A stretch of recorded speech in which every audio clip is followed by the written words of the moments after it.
ভূমিধসে মানুষ মারা যাওয়ার ঘটনা বিশ্বে কম নয়, তবে ময়লার স্তূপ ধসে প্রাণহানির ঘটনা সচরাচর দেখা যায় না। এবার পশ্চিম আফ্রিকার দেশ গিনি এমনই এক বাস্তবতার মুখোমুখি হলো। এখানেই ঘটে গেছে অবাক করা কিন্তু মর্মপীড়াদায়ক এক দুর্ঘটনা। শনিবার দিবাগত রাতে গিনির রাজধানী কোনাক্রিতে আবর্জনার বিশাল স্তূপে ভয়াবহ ধসের ঘটনা ঘটেছে। এতে নিহত হয়েছেন অন্তত ৩০ জন, আহত হয়েছেন ২২ জন, যাদের মধ্যে ৬ জনের অবস্থা গুরুতর। রাতভর ভারী বৃষ্টির পর আবর্জনার এই স্তূপ ধসে আশপাশের বাড়িঘরের উপর পড়ায় প্রাণহানির ঘটনা ঘটে। দেশটির সরকার এক বিবৃতিতে জানায়, ভারী বৃষ্টির পর স্থানীয় সময় রাত ২টার দিকে আবর্জনার স্তূপটি ধসে পড়ে।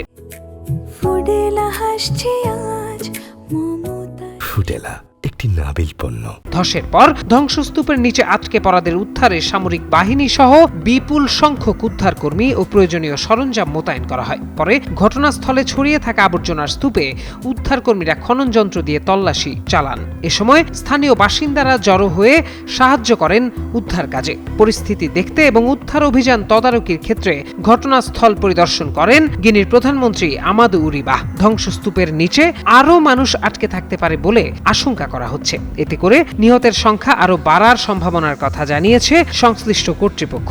২০১৭ সালেও একই স্থানে আবর্জনার স্তূপ ধসে ১০ জন প্রাণ হারিয়েছিলেন।